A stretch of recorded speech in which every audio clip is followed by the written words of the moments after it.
తమిళనాడులోని మధురై ఎరుపెక్కింది. ఇసుకేస్తే రాలనంతగా సిపిఎం కార్యకర్తల్లో కిక్కిరిసిపోయింది. బహిరంగ సభకు కామ్రేడ్లు భారీగా తరలివచ్చారు. ఎర్ర సైన్యం కవాతులతో శంకరయ్య స్క్వేర్ జనసంద్రాన్ని తలపించింది. సిపిఎం కొత్త సారథిగా ఎంఏ బేబీ ఎన్నికయ్యారు. 24వ జాతీయ మహాసభల్లో ఆయన ఏకగ్రీవంగా ఎన్నికయ్యారు. సిపిఎం జాతీయ ప్రధాన కార్యదర్శిగా ఎంఏ బేబీ బాధ్యతలు చేపట్టారు.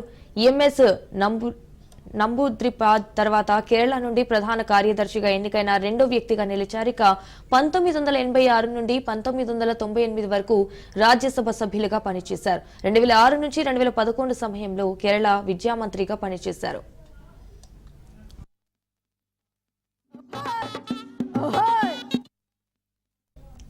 పద్దెనిమిది మంది సభ్యులతో సిపిఎం పొలిట్ బ్యూరో ఏర్పడింది. 85 మందితో కేంద్ర కమిటీ ఎన్నికైంది. సిపిఎం పొలిట్ బ్యూరో సభ్యులుగా 8 మంది కామ్రేడ్స్ కొత్తగా ఎన్నికయ్యారు.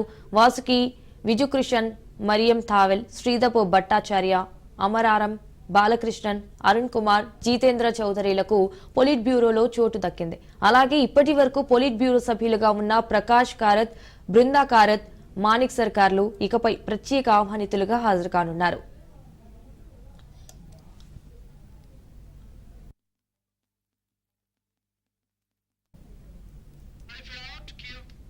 తెలుగు రాష్ట్రాల నుంచి మరోసారి బివి రాఘవులు పొలిట్ బ్యూరో సభ్యులుగా ఎన్నికయ్యారు. ఆంధ్రప్రదేశ్ నుండి 3 సభ్యులు కేంద్ర కమిటీకి ఎన్నికయ్యారు. ఏపీ రాష్ట్ర కార్యదర్శి వి శ్రీనివాసరావు, రాష్ట్ర కార్యదర్శి వర్గ సభ్యులు రమాదేవి, లోకనాథం ఎన్నికయ్యారు. తెలంగాణ నుంచి 4 కేంద్ర సభ్యులు కేంద్ర కమిటీకి ఎన్నికయ్యారు. ఇక తెలంగాణ రాష్ట్ర కార్యదర్శి జాన్ వెస్లీ, రాష్ట్ర కార్యదర్శి వర్గ సభ్యులు వీరయ్య, జ్యోతి సహా మాజీ రాష్ట్ర కార్యదర్శి తమ్మినేని వీరభద్రానికి చోటు దక్కింది.